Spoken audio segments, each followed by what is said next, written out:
Halo, berikut adalah tips untuk menghindari darah tinggi. Nomor 1, makan makanan yang sehat. Pertama, hindari asin-asin, garam-garam, micin-micin dikurangin. Banyak mengkonsumsi makanan yang mengandung antioksidan seperti buah-buahan, sayur, dan lainnya ya. Yang kedua itu adalah olahraga teratur. Olahraga itu 150 menit dalam 1 minggu. Misalnya kita sempat 30 menit dalam 1 hari, lakukanlah 5 kali seminggu. Kalau sempat 1 jam, 3 kali seminggu. Olahraganya apa? Kardio atau yang membuat jantungnya itu bekerja lebih cepat ya. Seperti jalan, sepeda, berenang, zumba dan lain-lainnya. Yang ketiga itu adalah tidur. Tidurnya harus cukup. Rekomendasi adalah 8 jam sehari, minimal 7 jam sehari untuk mengembalikan elastisitas pembuluh darah. Yang keempat, hindari stres. Nggak boleh marah-marah ya, hindari stres, jangan naik turun emosinya ya, harus dijaga ya, karena stres itu dapat menyebabkan tensi yang fluktuatif ya. Dan yang terakhir itu adalah hindari rokok dan alkohol, di mana mereka akan menyebabkan kerusakan pembuluh darah yang akan berakibat menjadi darah tinggi. Terima kasih, semoga bermanfaat tips dari saya.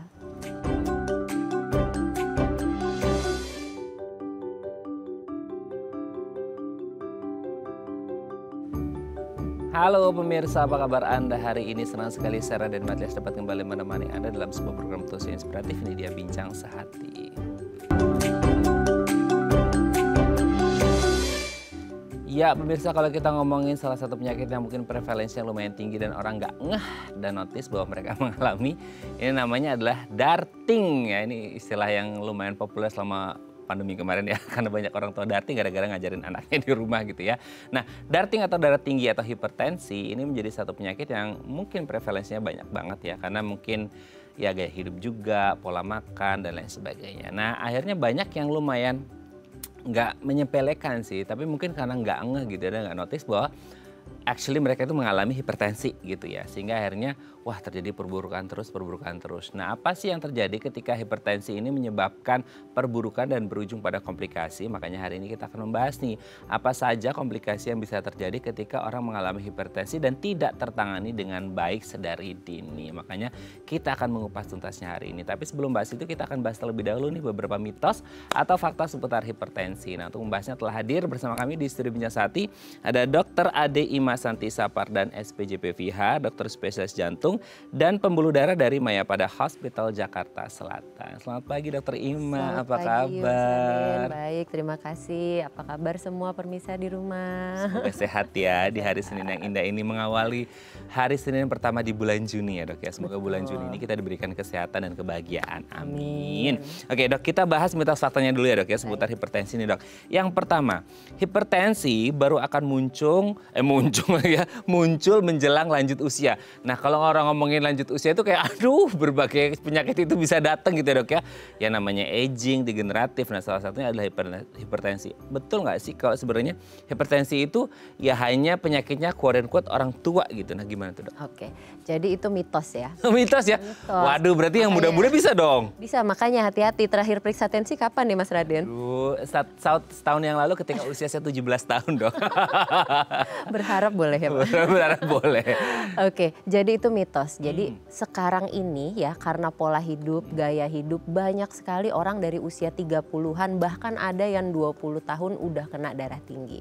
Waduh. Nah, kenapa bisa begitu? Darah tinggi kita harus tahu dulu penyebabnya. Nomor 1 itu terjadi karena pembuluh darah itu dia kaku. Jadi dinding pembuluh darah kaku menyebabkan tekanannya jadi tinggi. Normal pembuluh darah itu dia elastis. Ya, jadi kita berikan tekanan, gitu. betul. Jadi kita aktivitas, kita misalnya lagi olahraga apa dia akan elastis sesuai dengan aktivitas yang kita inginkan. Kalau misalnya dia elastisitasnya berkurang, tekanannya akan tinggi. Nah, apa yang menyebabkan tekanan darah itu tinggi di usia muda? Pertama pastinya pola hidup, ya kan? Yang namanya nggak pernah olahraga, makanya kenapa olahraga nurunin tensi? Karena dia akan melatih elastisitas dari pembuluh darah. Oke. Yang kedua ya pastinya merokok. kan? Karena apa? Karena dia akan membuat dinding pembuluh darah itu elastisitasnya pasti berkurang. Ya. Nah yang ketiga itu adalah faktor turunan. Bisa nggak turunan menyebabkan tensi itu jadi naik dari usia muda? Bisa, kenapa? Karena pasti orang tua akan menurunkan tipe pembuluh darah yang serupa kepada turunannya. Kira-kira seperti itu. Jadi jangan salah kalau misalnya dari usia muda udah kena darah tinggi, pertama nomor 1 biasanya ada turunan nih. Nah yang kedua pola hidup. Nah yang keempat tuh apa? Yaitu adalah makanan.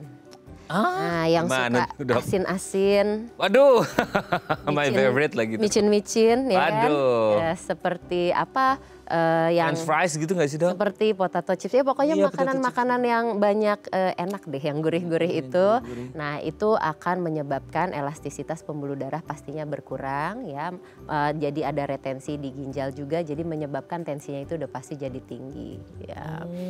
Nah jadi harus hati-hati. Kalau misalnya kita bicara usia tua, semakin kita berusia pasti kan ada proses degeneratif atau penuaan dari si dinding pembuluh darah. Ya oke. Dia pasti akan makin naik nih di usia yang lebih tua. Tapi jangan salah, sekarang usia muda resikonya pun juga ada untuk terkena darah tinggi. Jadi intinya adalah jangan jumawa. Oke, maksudnya urusannya sama degeneratif aging itu pasti ada, normalnya manusia. Tapi bukan berarti yang aging terus kemudian pasti mengalami hipertensi, yang muda enggak. Kalau yang muda nggak bisa jaga kesehatan, makan istirahatnya nggak dijaga, nggak olahraga dan lain sebagainya, bisa jadi lebih awal. Bukan doa, hanya sebagai tindakan preventif supaya nggak mengalami hipertensi gitu ya dok. Betul sekali. Oke, ya, jadi jangan jumawa mentang-mentang muda.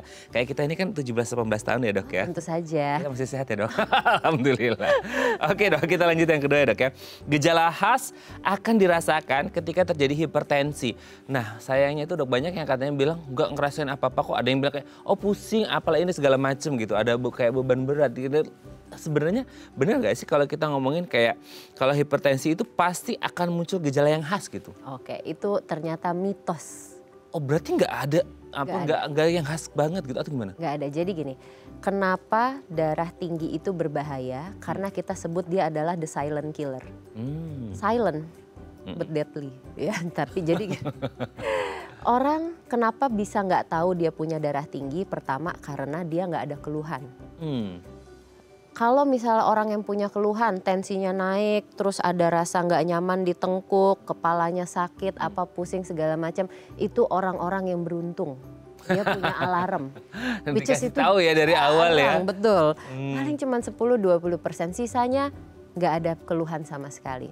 Kenapa? Karena darah tinggi itu tidak terjadi dalam satu malam. Dia itu terjadinya pelan-pelan. Lama-lama pembuluh darah kita makin kehilangan elastisitas. Jadi kita lama-lama tubuh kita sudah kompensasi. Jadi biasanya kita nggak akan merasakan apa-apa karena dia pelan-pelan. Nah, tadi aku setuju kata Mas Raden, tiba-tiba di COVID banyak yang darah tinggi karena ngajarin anaknya belajar gitu ya. Nah sekarang yang saya temukan pas zaman COVID betul sekali banyak banget orang yang ketahuan darah tinggi, tahu nggak kenapa? Kenapa? Karena selama ini mereka nggak pernah ditensi, pas waktu disuruh vaksin mereka disuruh tensi. Betul. Itu benar-benar pada baru tahu semua bahwa mereka darah tinggi. Dan pada denial, oh saya stres saja mau divaksin gitu kan. Tapi kan kalau stres vaksin habis itu turun dong. Kalau 3 kali vaksin 3-3 hipertensi kan agak perlu dipikirkan. Tapi saya nggak pernah ada keluhan dok meskipun tensi saya 200. Ya itu dia, makanya sekali lagi. Apa sih, kenapa sih harus dibenerin walaupun saya nggak ada keluhan, itu kan pertanyaannya. Karena kalau misalnya nggak dibenerin, lama-lama akan merembet kemana-mana. Salah satunya adalah jantung. Apa yang dibikin dari si jantung itu? Dia akan membuat yang namanya bengkak jantung. Karena jantungnya kerjanya terlalu berat karena dia harus melawan tekanan darah yang tinggi. Tekanan darah itu kan tekanan di seluruh tubuh ya. Betul. Jantung kan fungsinya pompa darah ke seluruh tubuh. Kalau tekanannya tinggi, jantung pompanya berat, lama-lama dia akan bengkak. Kalau jantung udah bengkak, one way, nggak bisa balik lagi. Nah, bahaya dong. Jadi kalau udah tahu udah kedetek nih ada darah tinggi, pertama-tama harus gimana? Pastinya konsultasi dulu dan mulailah pola hidup sehat. Nah itu dia, itu. komitmen itu penting. Betul. Meskipun susah ya dilakukan tapi harus ya. Oke kita lanjut yang ketiga. Stres katanya bisa menyebabkan hipertensi, baru aja kita bahas ya gitu. Emang stres itu kan gini dok, stres itu kan di satu sisi itu kayak sesuatu yang bukan fisik gitu ya, maksudnya kayak psikis gitu. Tapi kalau hipertensi kan udah kelihatan nih, emang pembuluh darah, jantung dan sebagainya kelihatan gitu. Nah emang bisa stres menyebabkan hipertensi? Hubungannya gimana dok? Nah ini mitos atau fakta? Betul, ini fakta. Aduh, kenapa ini fakta tuh? Kenapa suka stres ya? Ya langsung stres nih, lah naik dia gitu. Gimana? Coba kita tensi. Coba kita tensi. Oke, jadi faktanya adalah stres itu bukan hanya psikis, ada stres psikis, stres fisik, ya. Dan jadi dua-duanya itu sama-sama stres. Nah, kalau misalnya kita bicara kenapa stres bisa menyebabkan hipertensi, ya karena memang saat kita stres itu terpacu adrenalin yang akan menyebabkan peningkatan tekanan darah lah. Sama kayak kalau misalnya kita lagi lari nih, kita lagi olahraga, ya. Terus kita tensi, pas waktu olahraga tensi pasti akan naik karena itu adalah respon normal tubuh. Tubuh kita bereaksi normal terhadap aktivitas yang diberikan ke kita. Nah, dia akan berespon normal, tensi akan naik. Tapi setelah olahraga, karena elastisitas pembuluh darahnya itu membaik, pasti tensi akan lebih rendah dibandingkan sebelum olahraga. Gitu. Jadi memang dia akan fluktuatif. Psikis juga sama. Kita stres psikis itu akan meningkatkan tekanan darah. Tapi kalau misalnya orang kan ada nih kayak, oh saya ditensi di rumah sakit tinggi, tapi di rumah enggak. Nah, itu ada tuh dan itu real, itu namanya white coat hypertension. Jadi dia hanya tensinya tinggi kalau di rumah sakit karena dia stres memikirkan itu. Nah, tapi kadang kalau ya setiap kali di tensi tinggi juga kan kadang kita penasaran ya. Itu juga nanti ada cara untuk ngelihatnya, kita kasih alat tensi 24 jam bawa pulang. Bener nggak kita lihat nih di rumah tensinya normal, ketahuannya dari situ. Jadi tetap misalnya punya tensi tapi enggak nih kayaknya lagi stres aja atau lagi ini aja lagi itu aja banyak denialnya, tetap harus dilakukan check up ya, harus tetap dicekin. Kenapa? Karena jangan-jangan memang sudah ada hipertensi, bukan hanya sekedar stres. Kalau stres, stresornya hilang, tensi pasti akan turun. Oke, tapi kalau emang hipertensi ya menetap terus gitu ya? Dia akan menetap, betul. Oke, kita lanjut yang keempat dok. Orang tua hipertensi, anaknya pasti hipertensi. Nah salah satunya kan tadi ngomongin seputar kayak turunan tuh dok. Betul nggak sih kalau akhirnya orang tua hipertensi, anak juga pasti hipertensi? Oke, itu sebetulnya mitos ya, karena nggak pasti. Karena tadi ada kata-kata pastinya tuh. Iya pasti. Kalau pasti kan nggak ada yang pasti kecuali nggak ada yang ngasih kepastian gitu ya. Iya betul.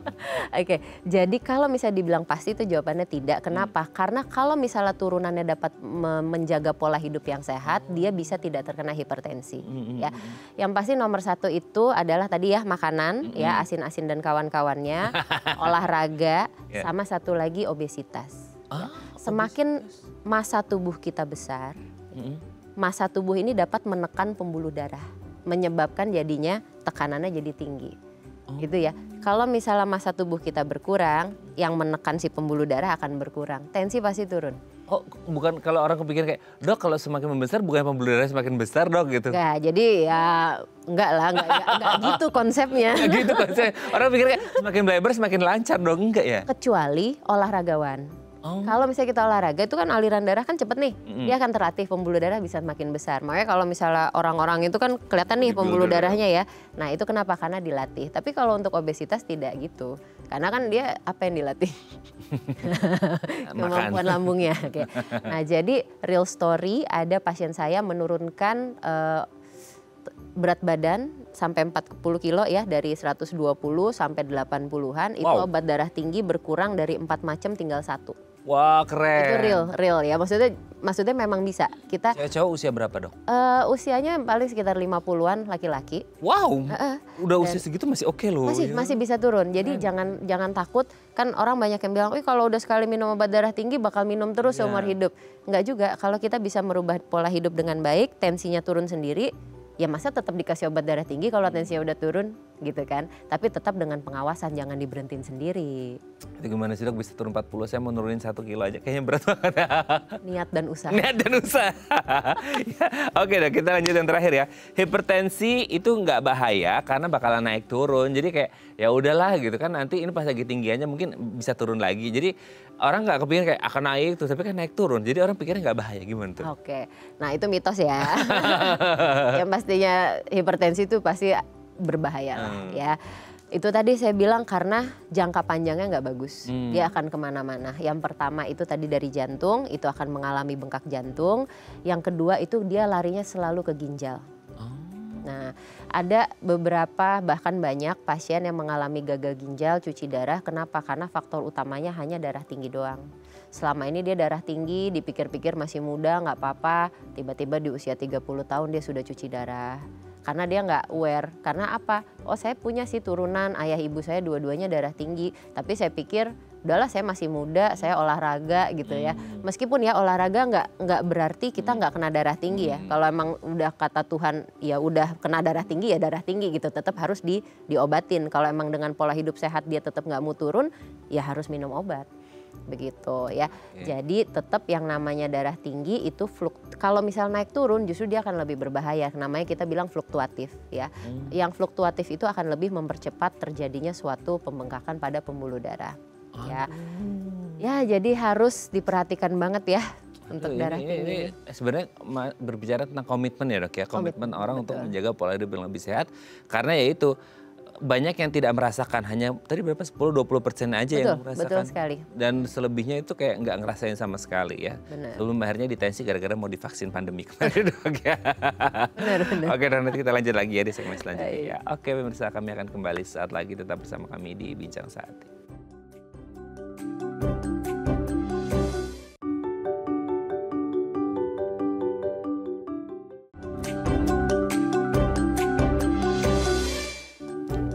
Baik, Anda masih bersama kami di Bincang Sati dan kita masih membahas tema kita hari ini komplikasi hipertensi. Nah, kalau Anda punya pertanyaan atau Anda punya keluhan sekarang seputar hipertensi Anda yang mulai memburuk, bukan doa ya.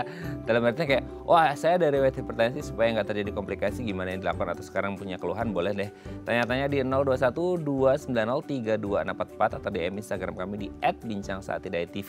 Kita masih bersama dengan Dr. Ade Ima Santi Sapardan, SPJB FIHA, dokter spesialis jantung dan pembuluh darah dari Mayapada Hospital Jakarta Selatan. Oke, Dokter Ima, ini kalau kita ngomongin sebelum tekanan darah tinggi ya, tekanan darah gitu.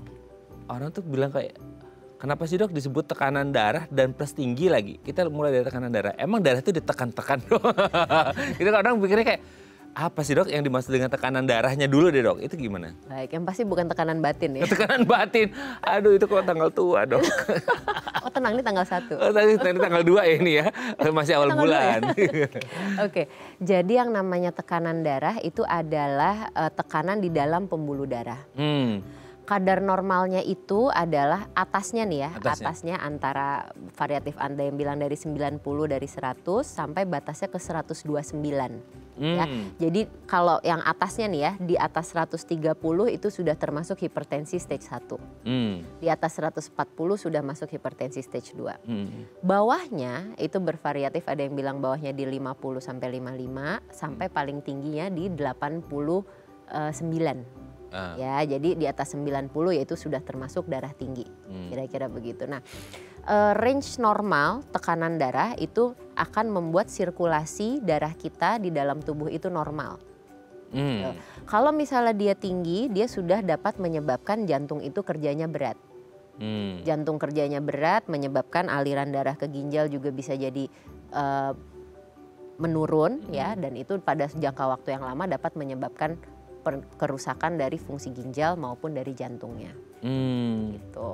Tapi kalau misalnya ini kayak siapa aja yang berisiko Dok itu? Karena kita ngomongin kayak tekanan darah ini kan sesuatu yang invisible ya. Maksudnya dalam ada sih, cuman kan orang nggak bisa ngelihat. Kalau tulang kan bisa dirasain, daging bisa gitu. Tapi kalau aliran darah kan ya hanya dengan alat. Tapi kalau untuk orangnya sendiri gitu itu gimana Dok? Mesti siapa-siapa aja? Apakah ini murni dari karena faktor aging, penuaan atau gimana? Betul. Ini pertanyaannya, wah $1 million question ini bagus banget nih. Terakhir ditensi kapan? Lupa Dok. Nah, jadi ceritanya gini. Betul ya, karena kan tadi juga saya udah bilang darah tinggi ini tidak ada keluhan. Nah, kapan kita aware ya, jadi memang kita selalu menganjurkan untuk melakukan medical check up minimal 1 tahun sekali. Ya. Memang kadang beberapa di perusahaan-perusahaan itu diwajibkan setelah di atas 40 tahun. Gitu. Tapi sekarang karena zaman sudah mulai berubah, biasanya semua karyawan di usia berapapun dilakukan medical check up. Jadi gitu ya. suspek semua ya. Iya. Cuman untuk pemeriksaan jantung masih tetap di 40 tahun ke atas. Cuman kalau untuk darah tinggi dan lain-lain mestinya dari usia berapapun sudah dievaluasi gitu. Nah, kalau misalnya kita bicara kapan kita harus periksa, pertama kita harus kenali tubuh sendiri dulu nih. Kita punya faktor turunan apa enggak, itu nomor satu. Turunan itu bukan ayah ibu doang, ada kakek nenek, kakak adik ya. Kadang tante-tante, om-om itu memang termasuk jauh, tapi bukan berarti nggak bisa nyilang ya. Dalam artian kata jauh sih, tapi ya kalau dia bisa kena berarti ada dari mana nih gitu. Ya, tapi memang yang paling mainly itu adalah yang satu garis. Gitu. Kalau misalnya kakek misalnya ada darah tinggi nih, emang ayah ibu nggak ada, tapi kita udah usia misalnya udah, wah aku udah mulai 30-an ke atas nih, coba deh sekali-sekali ngecek nih tensinya, apalagi pas dulu zaman-zaman vaksin COVID nih sempet tinggi-tinggi nih ya kan. Berarti tandanya apa? Oh berarti pas aku stres mau divaksin itu tensiku naik nih, normalnya kan enggak nih gitu ya. Nah kalau misalnya dia pas waktu stres dia naik tinggi, berarti apa? Kemungkinan dia punya respon hipertensi. Respon hipertensi itu apa? Bakat buat terjadinya hipertensi. Bisa gitu. lanjut nggak? Bisa, kalau misalnya nggak diapa-apain, nggak mulai merubah pola hidup ya, yang kayak gitu ke depannya bisa jadi darah tinggi. Jadi kalau udah mulai ada sekali-sekali, aku dulu pernah nih di tensi 140 gitu ya, tapi kalau lagi tenang di 120, 130 gitu kan orang mikirnya masih normal. Ya tapi kita kan pengennya dia nggak makin naik nih. Kita lagi diem aja kalau udah di 130 gimana kita bawa jalan. Ya kan? Pasti dia akan mulai naik nih, kita bawa stres apalagi ya kan. Ditinggal pacar, wah apalagi nih makin bisa 200 lebih, ini kayaknya pribadi nih, pengalaman pribadi nih. Dok, hanya menyelami aja. Tapi biasanya ketika orang mengalami hipertensi itu dok, kayak kan gini, ada yang bilang tadi ya, bahwa aging itu pasti berpengaruh ya, seperti tadi kita bahas. Dan beberapa faktor risiko yang tadi. Yang menarik tuh mungkin salah satu tuh dok, yang orang akhirnya jadi lumayan nggak ngerti ya, ini denial atau enggak, yang tadi dokter sebut white coat hypertension gitu ya. Nggak ngerti sih, itu karena mungkin pas kejadian selama COVID kemarin ya gitu. Ketika ditensi gitu ya, terus tinggi nih. Coba cooling down dulu deh, calming down dulu berapa menit gitu, 15 menit, dia turun gitu. Nah, oke, itu turun sih gitu, nurun semisal 140 ke 130, 130 ke 120 gitu. Nah, itu kalau semisal di rumah, itu karena mungkin nggak punya alatnya dok ya gitu, itu bisa jadi normal nggak sih? Karena hanya kebawa stres aja atau karena ketemu dokter gitu ya yang pakai white coat itu atau gimana sih dok? Nah itu ada dua teori tuh. Oh ada dua teori, betul, menarik ya. nih dok. Jadi gini, yang nomor satu memang betul dia ada white coat hypertension, di mana teori ini akan kita buktikan dengan ABPM atau ambulatory blood pressure monitoring. Kita pasangkan alat tensi selama 24 jam, dibawa pulang, nanti alatnya itu akan disambungkan ke device seperti segede HP gitu lah ya. Terus nanti dia akan bawa kemana-mana. Jadi ntar selama 24 jam dia akan mengukur tensi secara berkala. Wow. Gitu. Jadi tetap dibawa pulang nih, jadi nggak di rumah sakit terus 24 jam. Nah, ntar besokannya kita lepas, kita baca, nanti kita lihat fluktuatifnya. Pas tidur berapa, pas bangun berapa, pas olahraga berapa, pas nyampe rumah sakit berapa.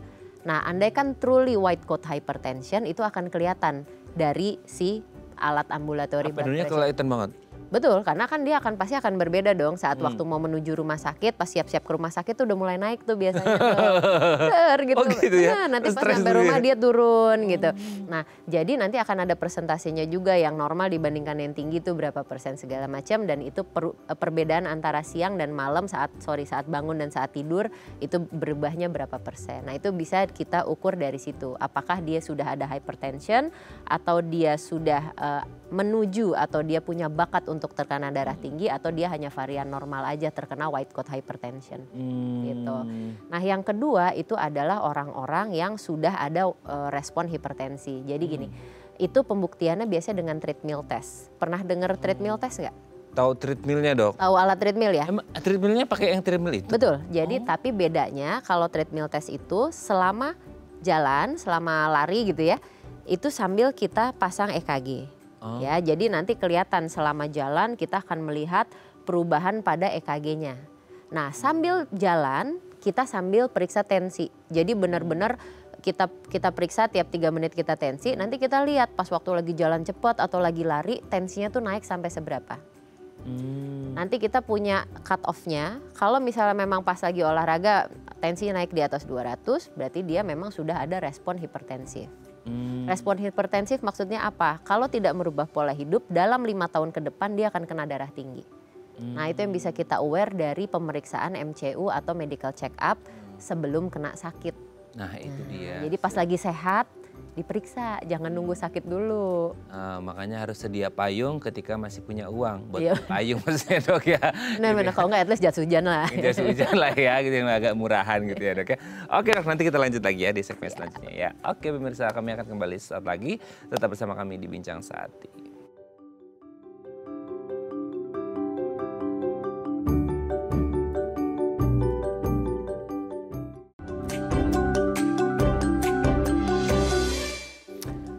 Baik, Anda masih bersama kami di Bincang Sehati dan kita masih membahas tema kita hari ini seputar komplikasi hipertensi. Nah, kalau Anda punya keluhan atau pertanyaan seputar hipertensi dan komplikasinya, boleh tanya-tanya di 0212903244 atau DM Instagram kami di @bincangsehati.idtv. Kita masih bersama dengan Dr. Ade Imasanti Sapar dan SPJP FIHA, dokter spesialis jantung dan pembuluh darah dari Mayapada Hospital Jakarta Selatan. Oke, Dok. Nah, ini itu yang tadi ya, gara-gara cuma 10 atau 20% yang kerasa gejalanya gitu ya, yang lainnya enggak. Nah, boleh nggak sih dok dikasih tahu dari yang kenapa ini bergejala, kenapa ini enggak, dan kalaupun muncul gejala, gejalanya itu khas yang bisa dinotis nggak, meskipun hanya ya cuma 10-20% orang itu aja gitu dok. Oke. Jadi untuk gejala siapa yang dapat siapa yang enggak itu memang Siapa yang dapat kayak undian loh ya dok itu ya. kayak nasib ya. Kayak nasib. Jadi memang itu tidak jelas ya penyebabnya ya. Cuman keseringan orang yang bergejala itu dia peningkatan tensinya itu tiba-tiba. Misalnya begini, dia ada tadi stres misalnya, dia ada stres, kecapean, kurang tidur misalnya segala macam. Itu biasanya dia bergejala tuh. Kebanyakan itu di daerah kepala, sakit kepala lah, sakit tengkuk, Ya, itu dia banyak banget tuh. pusing gitu.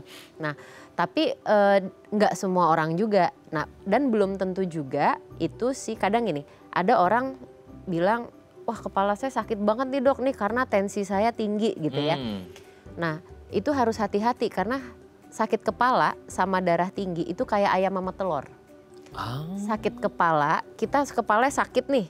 Itu bisa bikin tekanan darah kita naik karena kita merasa nyeri. Oh Gitu. Oke. Tapi kalau misalnya dibilang darah tinggi bisa bikin sakit kepala, ya bisa juga. Gitu ya. Tapi nggak Cuman selalu. memang nggak selalu. Oke. Nah, jadi kita harus benar-benar kita harus tahu dulu nih mana ayam mana telurnya nih, mana yang duluan nih. Ini sakit kepala yang menyebabkan darah tinggi atau sebaliknya. Nah, kalau dibilang selain sakit kepala, apalagi keluhannya macam-macam. Ada yang rasa tubuhnya nggak enak ya, kadang bisa sampai kesemutan kayak gitu-gitu. Cuman ya itu jarang lah. Paling sering itu masalah di daerah kepala, nyeri di kepala dan di tengkuk. Ada nggak sih dok kayak tadi kan disebutkan ada di batas ambang tertentu, di angka tertentu sehingga orang bisa masuk kategori hipertensi. Betul. Untuk gejala itu sendiri bisa dikaitkan nggak, semakin tinggi hipertensinya maka kemunculan gejalanya semakin dirasakan? Nggak bisa. Oh nggak bisa. Karena ada yang dari 140, 150 dia udah sakit nih. Ada orang yang tensinya 200, 220 dia masih koprol aja, masih santai gitu kan. Nah, jadi sebetulnya nggak bisa disamakan pada setiap orang gitu. Jadi ada orang yang biasanya dia tensinya rendah nih. Dia biasanya dulu mudanya, karena banyak banget nih orang yang dateng kayak, ibu ada darah tinggi, di tensi berkali-kali 140, 150. Enggak ada dok, saya tuh dari dulu darah rendah, tensi saya 90-an. Jadi pas dia udah mencapai 140, dia rasanya udah berantakan banget. Karena dulunya dia tensinya rendah. Nah jadi di 140 itu mungkin sama kayak orang yang tadinya tensi 120 naik ke 180 kira-kira kan gitu tuh. Nah jadi memang gak bisa disamakan. Jadi tensi 140 tuh pasti gak ada keluhan, tensi 200 pasti keluhannya begini. Itu gak bisa begitu karena orang itu berbeda-beda. Dan paling sering nggak ada keluhan, ingat itu ya. Iya, agak serem ya dok ya, udah 200-300 tapi nggak ada keluhan sama Nggak sekali. 300, nggak nyampe 300. 300 ya dok ya, 200-an. Itu error biasanya. Error ya. Kalau Setinggi-tingginya yang ke detect ke alat tensi itu di 250. 250 ya? Itu udah kayak mana dok yang dirasakan kalau orang udah 250 tuh? Pernah? Saya jujur belum pernah dapat. Belum pernah dapat. Paling tinggi berapa dok?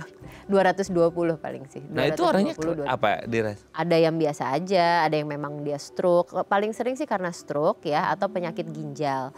Kalau misalnya kita udah kena penyakit ginjal, nah jadi gini, kadang-kadang ada orang yang kok tiba-tiba tensi saya tinggi. Nah ini ada hubungannya dengan ginjal. Kadang kerusakan pada ginjal itu dapat menyebabkan tensi fluktuatif atau tensi itu jadi naik. Kenapa? Karena regulasi tekanan darah kita itu salah satunya adalah di ginjal. Ginjal itu punya reseptor untuk tensi. Kalau ginjal kita rusak, nggak ada yang ngontrol tensinya. Tensi jadi mudah banget naik, nggak ada yang ngerem.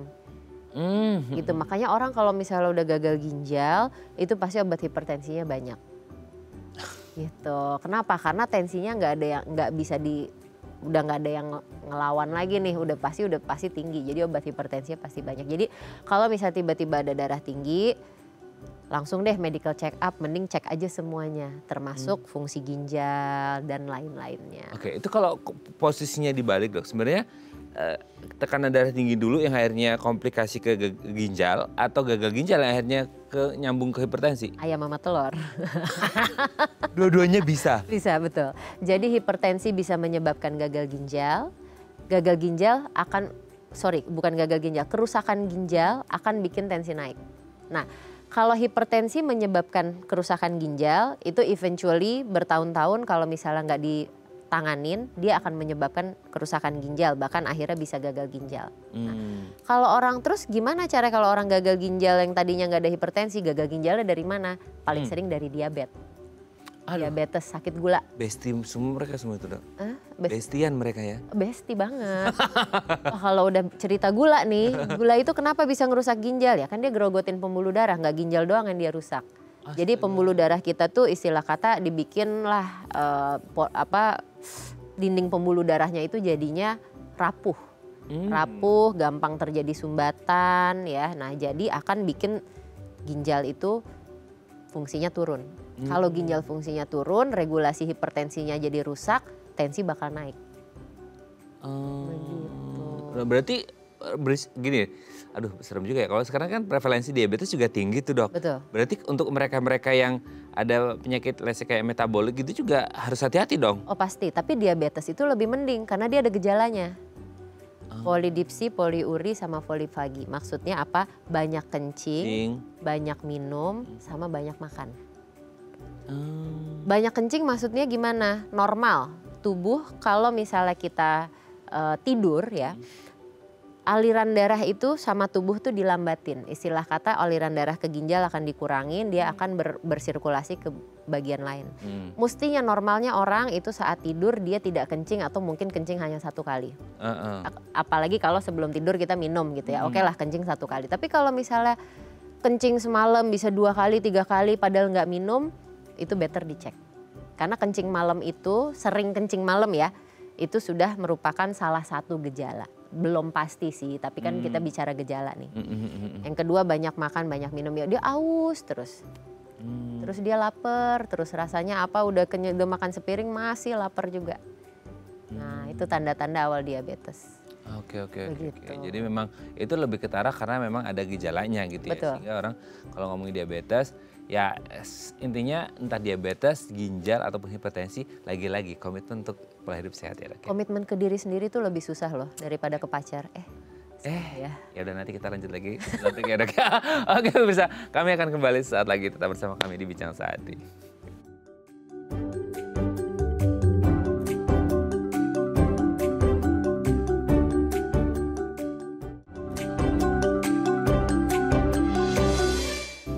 Baik, Anda masih bersama kami di Bincang Sehati dan kita masih membahas sama kita hari ini seputar komplikasi hipertensi. Kalau Anda punya pertanyaan seputar tema kita hari ini, boleh tanya-tanya di 021-290-3244 atau di Instagram kami di @bincangsahatidayatv. Kita masih bersama dengan Dr. Ade Imasanti, Sapar dan SPJPVH, dokter spesialis jantung dan pembuluh darah dari Mayapada Hospital Jakarta Selatan. Oke dok, kita lanjut lagi.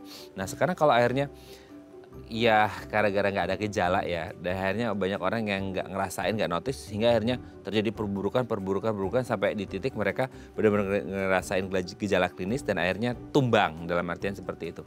Nah, kalau akhirnya mereka mengalami hipertensi dan tidak tertangani dengan baik, itu kayak komplikasi yang terjadi itu tadi udah kita ngomongin gagal ginjal dan lain sebagainya gitu ya. Kayak satu penyakit juga yang hubungannya dengan hipertensi itu jantung gitu dok. Nah, ada nggak sih kayak selama ini mungkin orang kayak serangan jantung lah ya, jantung koroner dan lain sebagainya, itu bisa pengaruh nggak langsung ke orang yang ada hipertensi dan nanti jantungnya pasti ada problem nih gitu. Betul. Jadi kalau misalnya kita bicara hipertensi yang sampai sudah ada keluhan, nah ini bagus nih. Jadi pertama apa? Cepet capek. Kalau jalan biasanya aku naik tangga 1 lantai nggak apa-apa. Ini kok baru setengah udah. Dari napasnya udah kelihatan ya dok? Nah, biasanya saya jalan 1 kilo gitu deh. 1 kilo saya nggak apa-apa nih, saya baru jalan 200-300 meter kok capek ya. Gitu ya. Nah, terus yang kedua, nah itu kenapa nih? Ini biasanya itu berhubungan kalau misalnya masih pada kondisi darah tinggi, karena pas waktu jalan itu kan berarti kan tensi naik nih. Jantung kerjanya lebih berat. Biasanya akan timbul rasa lebih cepat capek gitu. Kalau sudah sampai taraf di mana dia diam aja udah capek, jalan dikit aja udah capek, nah itu takutnya sudah mulai terjadi suatu pembengkakan jantung. Kalau jantung udah bengkak, apa yang dia bikin? Dia akan membuat fungsi pompanya itu berkurang. Istilah kata kayak balon lebih besar, dia itu kekuatannya akan melemah. Oke. Gitu ya.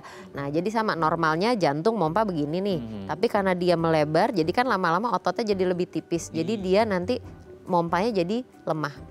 Kalau mompa udah lemah, akan terjadi suatu bendungan pada tubuh. Bendungan maksudnya apa? Penumpukan cairan. Kalau di paru-paru orang bilangnya paru-paru basah atau kerendam paru-parunya ya. Kalau misalnya di yang lain tuh biasanya paling kelihatan kakinya bengkak, perutnya buncit. Nah, itu udah ada kelebihan cairan di rongga tubuh. Kenapa? Karena jantung pompanya nggak bagus, semuanya kebendung jadinya. Gitu. Nah, kalau udah mulai seperti itu, ya kita bilang one way. Tapi sekarang gini, sekarang namanya udah pengobatan sudah advance ya. Ada beberapa obat yang sudah ditemukan dan terbukti dapat memperbaiki fungsi jantung, at least fungsi aktivitas kita sehari-hari. Pada pasien jantung itu sudah ada. Jadi andaikan memang ada penyakit seperti itu, ya jangan kecil hati. Tetap berobat teratur dengan pengobatan yang rutin. Biasanya bisa kita perbaiki. Nah, pengobatannya seperti apa nanti kita bahas. Ini ada yang DM Instagram dok, kita bacakan ya. Ini dari siapa sebentar dok? Ini dari Pak Putra, pasti jenis kelaminnya laki-laki dok. Bener, itu bagus sekali, brilian itu. Oh iya Pak Putra. Ya dok, kalau misal pas lagi MCU, nah ini kayaknya pertanyaan mirip sama punya saya ini ya. Pas lagi MCU karena gugup tekanan darah kita sekitar 140, terus diminta tenangin diri, turun lagi ke 130 turun lagi, itu valid atau bisa turun lagi sih dok? Kalau 130 itu, maksudnya 130 itu valid di 130 atau bisa turun lagi? Jujur selalu gugup setiap masuk rumah sakit. Nah, wah ini tadi kayaknya skip pertanyaan kita ya. Kayak kamu yang nanya ya? Bukan dong, Pak Putra, saya Putri, bukan ya. Nah, oh ini kayak ternyata masalah kayak gini tuh banyak kali ya dok ya? Banyak, betul. Karena nah, itu gimana tuh maksudnya valid? Kalau saya kan emang nggak periksa di rumah ya, nggak tahu kalau Pak Putra ya, itu periksa atau enggak, itu gimana dok? Oke, jadi memang betul yang namanya kita lagi kondisi stres tadi ya. Lagi stres, lagi aduh bagus nggak ya hasil MCU-nya misalnya gitu ya. As simple pas sebelum kita MCU kita habis naik tangga atau habis ganti baju disuruh buru-buru, ayo cepet nanti keburu dokternya pulang. Ah itu kadang tuh ada yang kayak gitu, ada banget ya. Nah, tinggi nih tensinya nih. Nah sebetulnya itu tadi pembuktiannya kalau misalnya penasaran nih, apalagi misalnya punya turunan darah tinggi. Kita kan nggak boleh, enggak lah. Ini cuman pas lagi MCU aja, aku stres waktu itu atau kurang tidur, karena banyak yang nyalain tidur juga loh. Oh kurang iya. tidur, malaman nonton bola, paginya tensinya tinggi Iya, gitu kan. iya, iya. Nah untuk membuktikannya, tadi aku menyarankan pasang ABPM tadi, Ambulatory Blood Pressure Monitoring. Itu alatnya tuh maksudnya dari rumah sakit atau kita bisa beli sendiri atau gimana? Oh enggak, itu dari rumah sakit. Dari rumah sakit. Karena yang baca perlu dokter jantung. Oh, oke, oke. Gitu. Jadi kita pasangkan alat untuk tensi, dibawa pulang selama 24 jam, dia akan tensi terus berkala sampai pas saat tidur pun juga akan ditensi. Jadi nanti kita akan ngelihat nih fluktuatifnya seperti apa, bedanya tensi malam sama pagi, bedanya saat aktivitas dan saat istirahat, itu semua akan kelihatan dengan jelas nih. Apakah memang sudah ada darah tinggi atau memang tensinya naik pas waktu mau ke rumah sakit aja. Tapi kalau kayak sorry ya, maksudnya kayak sekarang kan banyak yang jualan kayak alat yang digital gitu dok, yang tinggal ditempel. Kalau dulu kan kalau yang zamannya malam masih itu ya kayak itu. Nah sekarang kayak tempel aja biasa dengan harga yang tidak terlalu mahal, mungkin orang kayak ya udahlah beli aja gitu. Itu valid nggak sih dok? Valid aja nggak apa-apa. Soalnya kan memang kalau di rumah kan nggak mungkin kita pakai yang manual, kecuali memang ada keluarganya tenaga kesehatan. Iya. Oke boleh nggak apa-apa, itu ditanya manual digital bagusan mana ya 10-20 lah, paling bedanya 10, maksudnya bedanya tuh 10-20 gitu, nggak akan jauh-jauh amat gitu. Tinggian mana? Tinggian digital, kenapa? Karena dia lebih sensitif. Ya manual kenapa? Karena kan menggunakan alatnya manusia kan, kan Iya. kita yang dengerin nih, yang mengukur gitu kan. Nah kalau misalnya dibilang mana yang lebih valid, menurut saya sih rata-rata dari keduanya. Itu akan memvalidasi dari suatu tensi, karena digital pasti akan lebih tinggi dibandingkan manual ya. Tapi untuk kita punya di rumah, untuk sekedar kita tahu aja nih, pengen tahu nih kalau di rumah berapa sih tensinya. Kalau ternyata dia normal-normal aja ya sudah, pasti pakai yang manual, pasti dia akan lebih normal lagi gitu kan. Tapi kalau dengan digital dia tinggi terus, ya jangan nyalain alatnya, coba diperiksa orangnya gitu kan. Itu pas masa atau waktu yang paling kayak tepat banget buat ngukurnya itu apa? Sebelum tidur, bangun tidur atau apa? Oke, kalau untuk kapan yang lebih tepat itu sebenarnya nggak ada jawaban yang benar ya. Kalau kita bicara kapan sih biasanya tensi itu paling tinggi, biasanya pas bangun pagi di pagi hari, pas bangun tidur di pagi hari. Itu paling tinggi malah? Betul. Jadi itu namanya kita bilang ada morning surge. Jadi peningkatan tekanan darah di pagi hari setelah posisi dari tidur ke berdiri. Nah itu akan ada hitungannya nih, kalau memang dipasang ABPM kita bisa hitung dari situ. Apakah dia berpotensi terkena hipertensi atau stroke ke depannya dan lain-lain. Tapi kalau misalnya ditanya kapan waktu terbaik, sebenarnya kalau aku prefer random. Jadi misalnya hari ini pagi, besoknya malam, ntar siang, ntar sore, ntar habis olahraga, ntar sebelum, kita fluktuatif aja. Kita lihat mana sih tensi, tensi di mana nih yang paling tinggi nih, kapan nih seseorang, karena orang kan beda-beda. Gitu. Jadi biar ketahuan. Jadi mungkin untuk pembandingnya Pak Putra bisa beli alat untuk mengukur apakah sesuai dengan yang di rumah atau sesuai yang di rumah sakit. Jadi bisa lebih valid ya, bisa lebih objektif juga penilaiannya. Terima kasih sudah menghubungi kami. Oke dok, nanti kita lanjut lagi ya di segmen terakhir. Nggak kerasa dok, udah segmen terakhir ya dok ya. Oke pemirsa, kami akan kembali saat lagi tetap bersama kami di Bincang Sehati.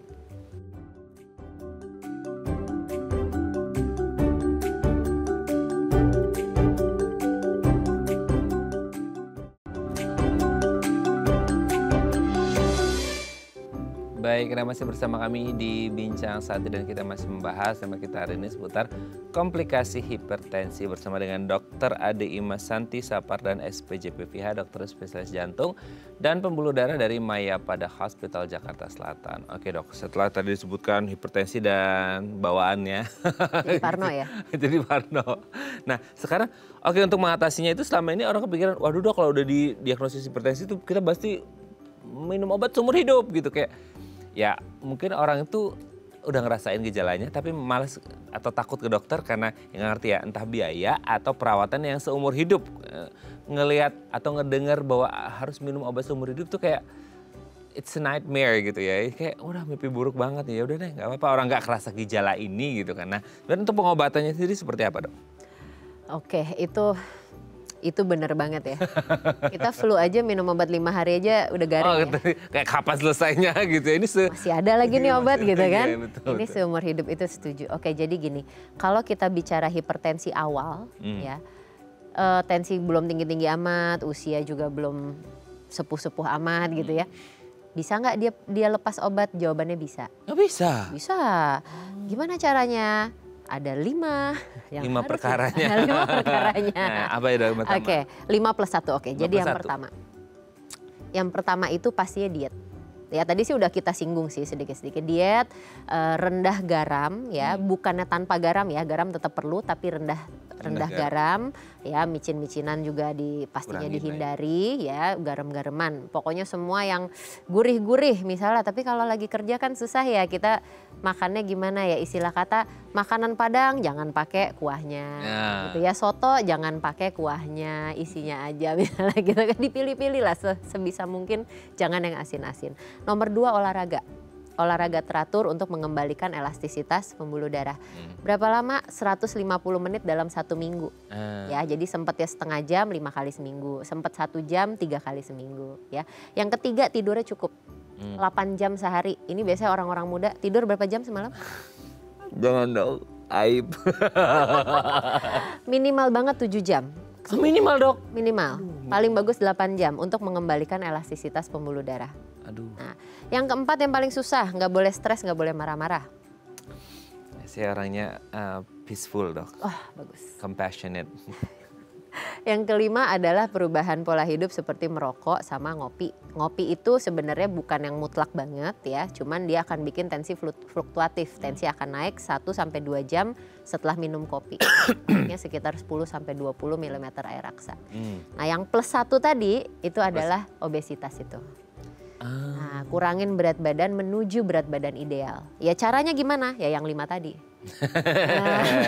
Saling berhubungan ya dok? Saling berhubungan. Nah kalau itu semua nih 6-6-nya udah dilakukan, tensi nggak turun juga, kita akan mulai dengan dosis obat darah tinggi. Kita akan mulai dari yang rendah, satu macem, naikin dosis sampai optimal, belum turun juga 2 macem. Karena banyak yang gini, dok saya udah minum obat darah tinggi tapi tensi saya nggak turun, obatnya jelek. Bukan obatnya jelek, obatnya kurang dosisnya. Gitu, atau kurang, kita harus kombinasi dengan obat lain. Berapa banyak? Ya sampai tensinya normal. Kadang orang muaknya di situ ya. Kalau banyak banget ya obatnya, tapi gimana dong, daripada nanti kena ke ginjal, daripada kena ke jantung, mending kita obatin dulu. Gitu, bukan obat yang nyebabin gagal ginjal ya, tapi penyakitnya. Tapi sebenarnya kalau akhirnya dia sudah menyebabkan komplikasi dok, si hipertensinya, dia pengobatannya bisa paralel dengan komplikasinya? Bisa. Betul, kurang lebih pengobatannya sama, cuman akan ada tambahan untuk obat yang untuk benerin jantungnya nih, jadi obat anti bengkak jantung sama yang untuk ngeluarin cairannya supaya nggak terjadi bendungan. Seiring berjalannya waktu bisa nggak dosisnya dikurangin dok? Bisa, kalau keluhan udah perbaikan, tensi udah makin bagus, pola hidup makin baik, pasti dosis akan turun-turun terus. Dosis turun diimbangi dengan pola hidup dong? Oh pasti. Kan takutnya kayak, dok udah mendingan ini dosis sudah turunin jadi bisalah cheating-cheating dok gitu. Ya cheating mah boleh sekali-sekali, ya jangan tiap hari. Ya kan, sekali sebulan boleh lah cheating lah kasih. Itu bukan cheating lagi, itu stealing kayaknya. Udah maling gitu ya, bukan curi-curi sedikit tapi udah maling gitu ya. Nah kalau akhirnya kayak itu bisa nggak kayak stay terus di posisi itu dengan menjaga pola hidup yang sehat meskipun usia bertambah, kan usia degeneratif itu pasti sedikit banyak ngaruh dok? Bisa. Kalau misalnya memang pola hidupnya sangat bagus, banyak kok orang usia 80-90 nggak kena darah tinggi. Keren. Banyak loh. Nggak semuanya orang usia tua itu kena hipertensi, nggak semuanya. Ya cuman kalau misalnya kita bicara perjalanannya, ya memang banyak mengalami itu karena proses degeneratif. Tapi kalau dari muda dia suka olahraga, tidak merokok, makannya bagus, segala macam. Antioksidan yang diminum banyak gitu ya, banyak makan buah, sayur dan lain-lain. Bisa. Dan di bawah happy hidupnya nggak? Di bawah happy nggak stres. Oke, thank you Dokter Irma. Hari ini kita membahas sesuatu yang menarik banget. Bekal untuk nanti kita ketika usia lanjut kalau dikasih dari sekarang. Dari sekarang. Harus ya bekal dari sekarang buat usia lanjut nanti dok. Thank you dok, sehat terus, salam untuk keluarga di rumah dan teman-teman di Mayapada Hospital Jakarta Selatan. Terima kasih banyak. Oke pemirsa, itu tadi perbincangan kita dengan Dokter Irma, semoga bermanfaat ya. Dan jangan lupa untuk terus menyaksikan konten-konten inspiratif kami di platform The Eye Plus. Saya Raden Matias pamit, sampai jumpa dan selamat kembali beraktivitas di hari Senin yang indah ini. Awali bulan Juni dengan jantung yang sehat, tidak mengalami hipertensi, pembuluh darah juga sehat. Sampai jumpa.